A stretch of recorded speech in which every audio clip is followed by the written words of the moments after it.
இப்போ நம்ம வந்து வாழைப்பழ நெய் தோசை பார்க்க போகிறோம். அதுக்கு தேவையானது எல்லாம் எடுத்து வச்சுருக்கேன்.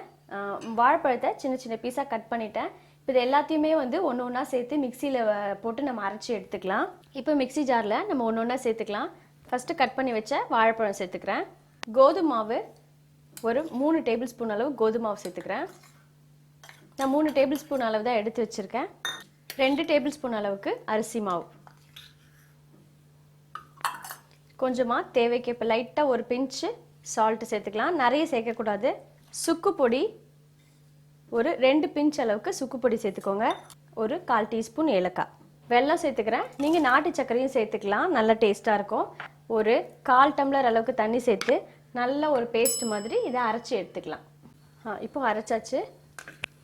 இந்த மாதிரி நல்லா ஒரு பேஸ்ட் மாதிரி அரைச்சிக்கோங்க. ரொம்ப தண்ணியாக இருக்கக்கூடாது. இந்த அளவில் இருந்தால் போதும். இப்போ இதை நம்ம தோசை மாதிரி வாத்துடலாம்.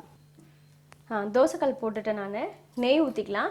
நெய்யில் தான் நீங்கள் இதை செய்யணும், அப்போ தான் நல்லாயிருக்கும். எண்ணெயில் செய்யக்கூடாது. இந்த மாதிரி நல்லா நிறையவே நெய் ஊற்றிக்கோங்க. இது தோசை மாதிரி தீத்தக்கூடாது. இந்த மாதிரி நீங்கள் ஸ்பூனால் எடுத்து போட்டுக்கோங்க.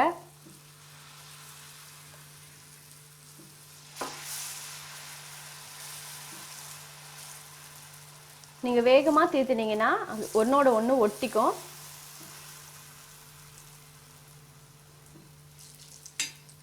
இந்த அளவு போதும். இப்போ கீழ்ப்பக்கம் நல்லா வெந்ததுக்கப்புறமா நம்ம இன்னொரு பக்கம் திருப்பி போட்டுக்கலாம். இப்போ ஒரு பக்கம் நல்லா வெந்ததுக்கப்புறமா நம்ம இன்னொரு பக்கம் திருப்பிக்கலாம். இந்த சைடும் நெய் விட்டுக்கோங்க.